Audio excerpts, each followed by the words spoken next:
here from Fiction Atlas Press, bringing you another Indie Connection. Today I'd like to tell you about some indie books that you might enjoy if you're a fan of Sarah J. Maas's Throne of Glass series. The first book I have for you is called Rune of Secrets by Kelly N. Jane. She craves vengeance. He requires justice. Fate demands both. Without enchanted powers and struck with a curse, Princess Rowena could not prevent her family's murder or save herself from the fallout.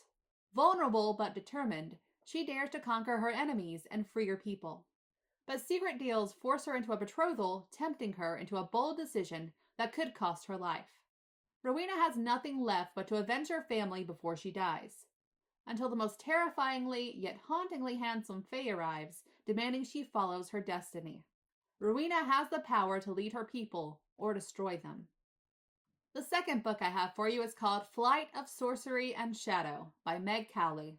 Adon's captivity is over when darkness descends upon the realm. The elf's only choices become escape or death, a far cry from his past fame and notoriety as a legendary thief. Lost, alone, and desperate to escape the deadly beasts now stalking him, he does not count on meeting Leaf, a ranger of the woodland elves and Adon's natural worst enemy. Leaf prides herself on being one of Lune's finest rangers. Now she is the only one left alive. She must alert the queen at once that the realm's defenses have been breached by unimaginably malevolent sorcery. The last thing she needs is to stumble upon an escaped prisoner. Adon and Leaf become unlikely allies. Neither can survive without the other in a deadly race to outrun what hunts them. Leaf must learn to trust another again, and Adon must dust off his once legendary skills if they are going to escape. But what else will bloom in the darkness that neither of them can deny?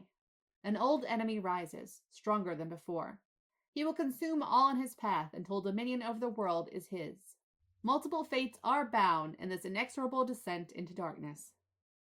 The third book I have for you is called The Crown Daughter by Dakota Brimage.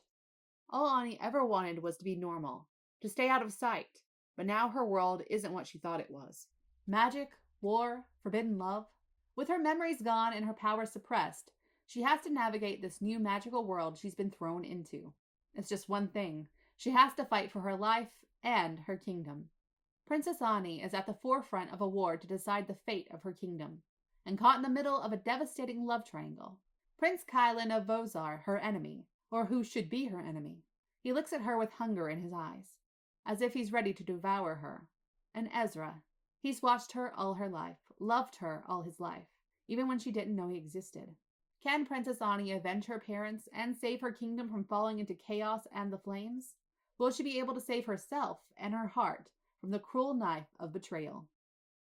And the last book I have for you is called Kingdom of Blood and Salt by Alexis Calder. After spending years training to defend my people from our enemies, I never expected that my enemy would be the one keeping me alive. Athos is the last human city. A treaty with the Fae keeps the Fae, the vampires, and the wolf shifters at bay while we fight against the dragons at our border. Being a human in this world is dangerous, and we all make sacrifices to survive. When the delegation sent by the Fae King arrives to claim the human tributes required by our treaty, I never expected to forge a connection with their leader. Riven is as dangerous as he is handsome.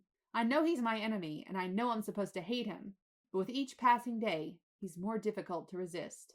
But things are changing in Athos. Humans no longer want to bend to the Fae King. Alliances blur, and centuries of lies begin to unravel. And I'm faced with a choice. No matter how much I hate him, Riven might be the key to preventing war. But it may mean sacrificing everything. Okay, that's all for me this week. I'll see you next week on the Indie Connection. Bye!